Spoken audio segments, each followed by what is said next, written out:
Assalamualaikum warahmatullahi wabarakatuh. Selamat pagi, salam sejahtera bagi kita semua. Sebentar, saya screen dulu.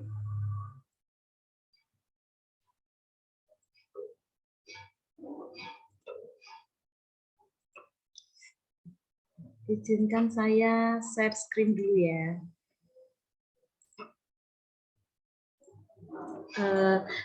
Kita kenal ada tugas ini, video ini saya buat untuk tugas saya di SIM PKB untuk pengimbasan semangat guru dengan judul kemampuan non teknis dalam adaptasi teknologi.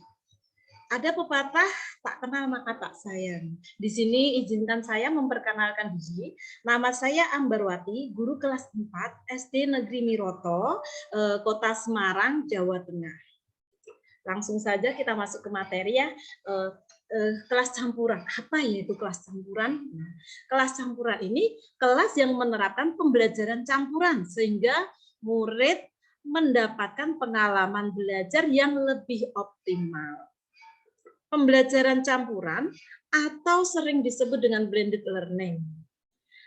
Setidaknya pembelajaran asinkron mengikuti pembelajaran asinkron yang memungkinkan murid merdeka untuk mengatur waktu, tempat, alur, dan temponya. Ya, setidaknya mengikuti pembelajaran sinkron dengan pendampingan guru, didampingi guru pada waktu dan mode belajar tertentu. Menghubungkan beragam modalitas program atau mata pelajaran menjadi satu pengalaman yang belajar yang terintegrasi. Terus kemudian membantu murid menjadi pelajar merdeka belajar, komitmen pada tujuan, mandiri pada cara dan reflektif dalam mencapai sasaran belajar yang disepakati. Terus mengapa diadakan pembelajaran campuran? Mengapa ya kok harus menggunakan pembelajaran campuran atau blended learning? Nah, pembelajaran campuran ini menjanjikan pembelajaran yang lebih optimal, menyediakan pengalaman belajar kepada murid sesuai kebutuhan pola belajarnya.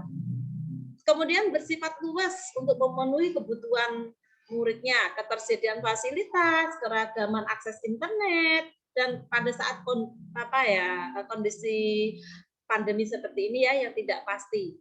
Pembelajaran campuran lebih memungkinkan guru untuk memandu murid dalam menguasai 4C dalam kompetensi abad ke-21 ya. 4C, critical thinking, creativity, collaboration, dan communication. Sekarang bagaimana perbandingan antara pembelajaran sinkron sama asinkron? Kalau sinkron ini ada murid dan gurunya hadir di situ ya, sehingga terjadi sebuah interaksi. Kalau asinkron ini murid belajar tanpa kehadiran guru. Ya, murid bisa mengatur waktu, tempat ya dan tempo belajarnya sendiri. Kalau metode pembelajaran sinkron, murid menetapkan prosedur dengan peralatan khusus, misalnya diskusi, refleksi bersama, ya, ada umpan balik. Kalau metode yang disarankan pada pembelajaran asinkron itu biasanya melalui tugas konseptual, proyek collaboration, ya, refleksi personal. Kelebihan pembelajaran sinkron itu apa? Guru bisa komunikasi atau interaktif langsung dengan muridnya. Kalau pembelajaran asinkron, kelebihannya itu murid bisa mengatur jadwal belajarnya sendiri. Kelemahan dalam pembelajaran sinkron itu jadwal yang kaku, ya. Satu jadwal yang sama untuk semua murid. Temponya tergantung sama guru.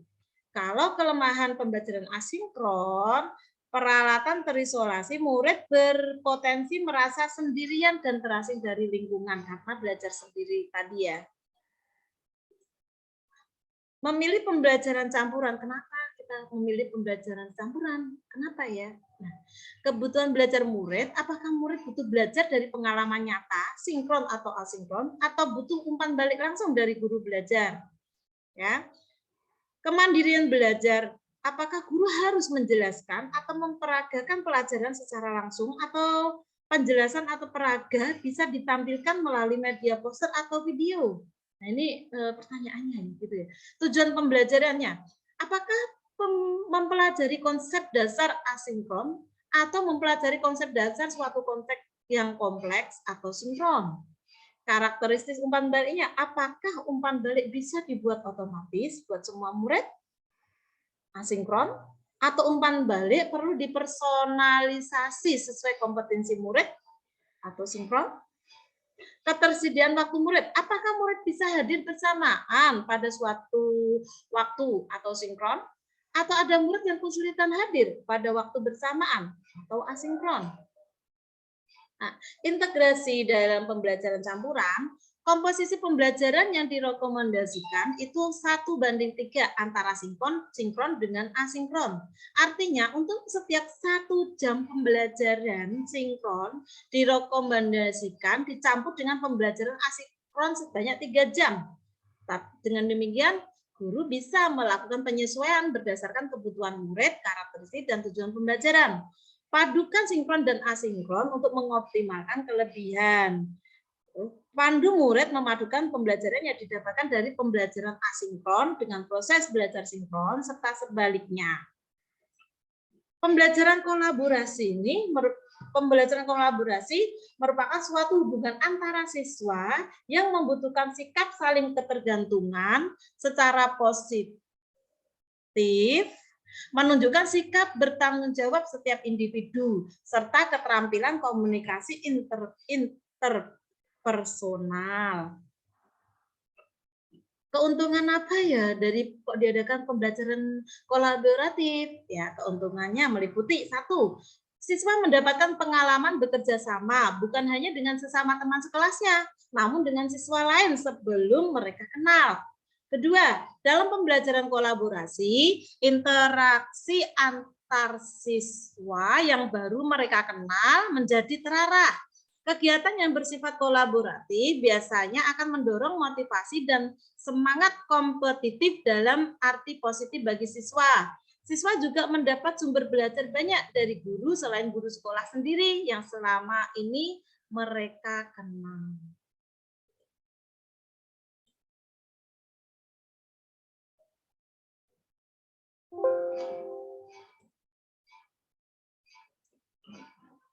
Adapun model pembelajaran kolaboratif yang bisa kita gunakan antara lain learning together, team game turnamen, group investigation, akademi konstruktif kontroversi, jigsaw prosedur, student team assessment division, complex instruction, team accelerated instruction, comparative learning struktur, comparative integrated reading and composition.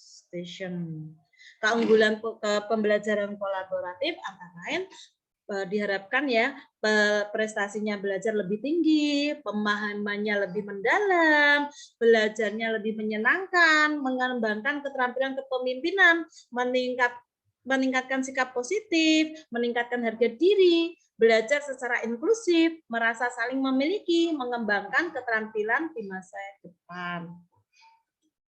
Bagaimana cara memahami berpikir kritis? Apa itu berpikir kritis? Menilai suatu klaim, meyakinkan kita terhadap penilaian tersebut. Apa hasilnya? Penilaian terhadap suatu klaim saya terima, saya tolak, atau saya tangguhkan.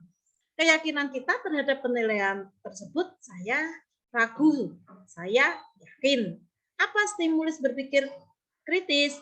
Klaim dari luar bisa pernyataan argumen dari orang lain, informasi dari berita, persuasi iklan, lirik lagu, jalan cerita, suatu film, atau apapun. Apa yang khas tentang berpikir kritis? Ketika menilai suatu klaim, proses berpikir kita cermat, deliberate, dan berhati-hati, careful. Mengapa berpikir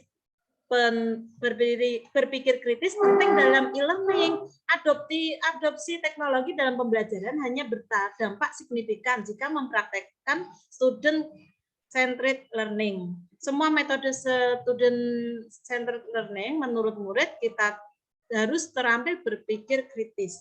Murid hanya berpikir kritis jika seorang dewasa di sekitarnya juga berpikir kritis. Guru adalah orang tua murid dalam konteks belajar di sekolah.